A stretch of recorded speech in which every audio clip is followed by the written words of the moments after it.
Okay, so on the topic of recapturing the glory days of our youth, this is a console I've been looking out for absolutely ages.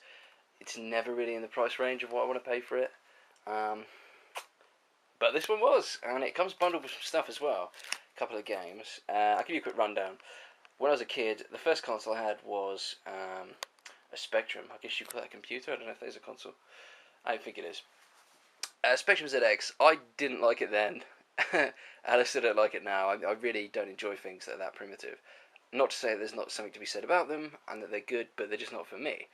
My big brother at the time had an Amiga 500, and I absolutely loved the Amiga 500. I mean, that thing to me was amazing. And I remember when I first saw the SNES.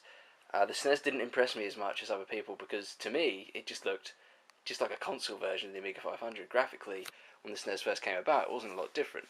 Apart from, of course, you had your Mario games and those kind of franchises that went with it.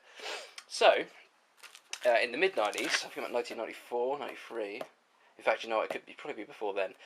Amiga released a sort of console version of the Amiga 500 or Amiga 1200.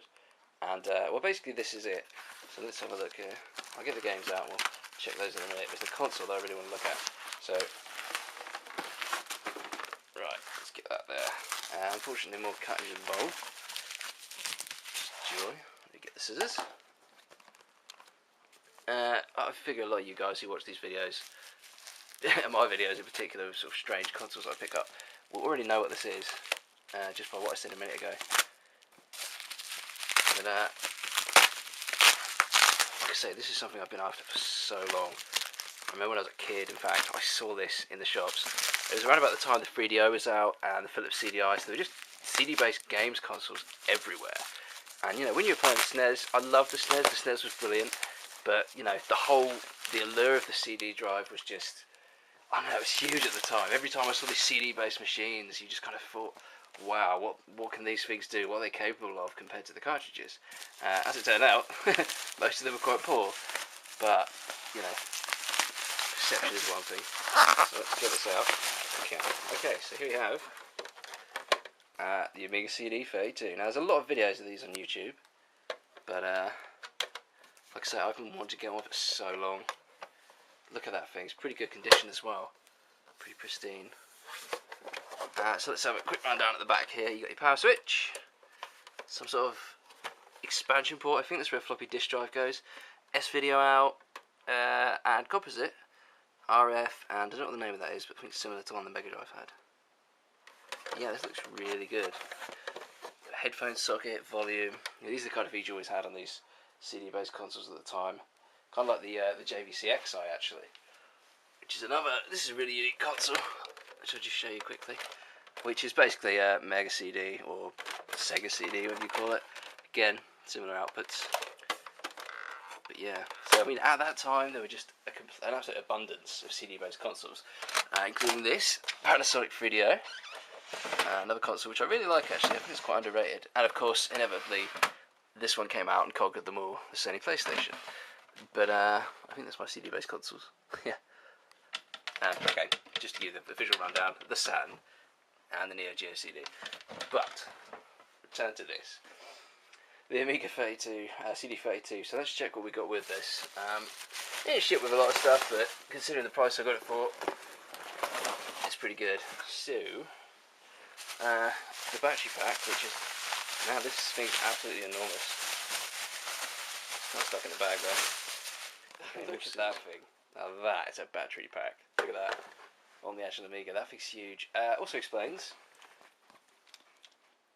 See that? Obviously. It's the power pack that goes in there.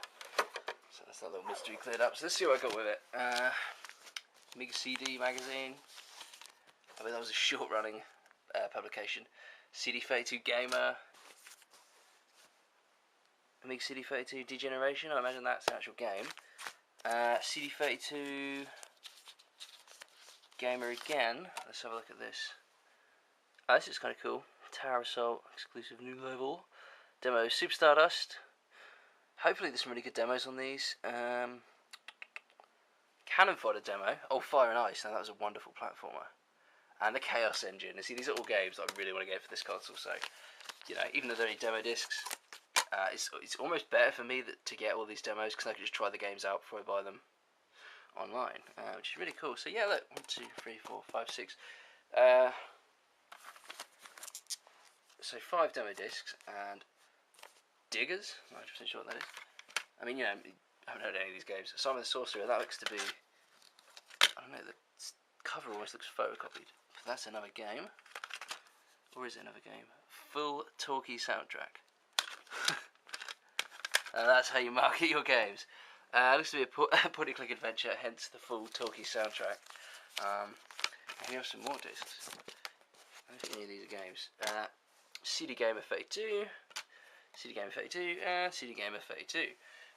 Yeah, so that is the Amiga CD32. Guess there's one thing left to show you, and it's a little tangled up at the moment. Just sort that out. Right here. Now the lead on this controller is really, really long.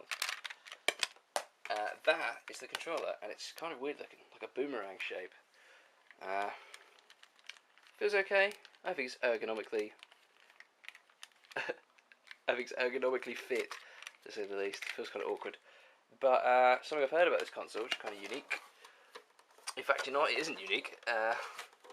Yeah, see those ports there? Basically, you can use, as an auxiliary port as well.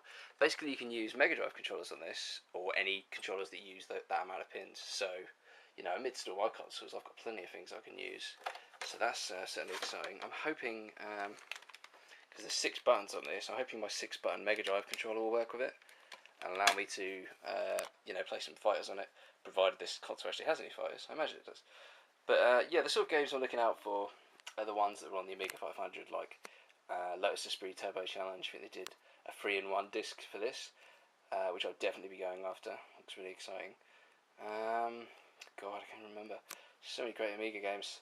But yeah, there's going to be almost a part 2 to this video actually, because I bought an accessory to go with this. And you know, I'll spoil it now because I'm so excited about it. It's a floppy drive, and basically you plug it into the back, and to the best of my knowledge, that pretty much turns it into an Amiga 500. So, you know, I can actually just pick up Amiga 500 games, pop them in, and play them on the, you know, the big screen, as it were. With this controller, I imagine, it's possible that you might need to use a keyboard or a mouse or something. Maybe that's what the auxiliary port's for. But, you know, I'll certainly find that out. And I'll provide you some footage of this thing in action, just as soon as I get it up and running. But yeah, that's yet another new acquisition. But like I said, this is dream come true. I've waited so long to play one of these, and I absolutely can't wait to get it switched on. So with that in mind, I'm going to go ahead and do that, and yeah, I'll hopefully post some footage later on. Thanks for watching.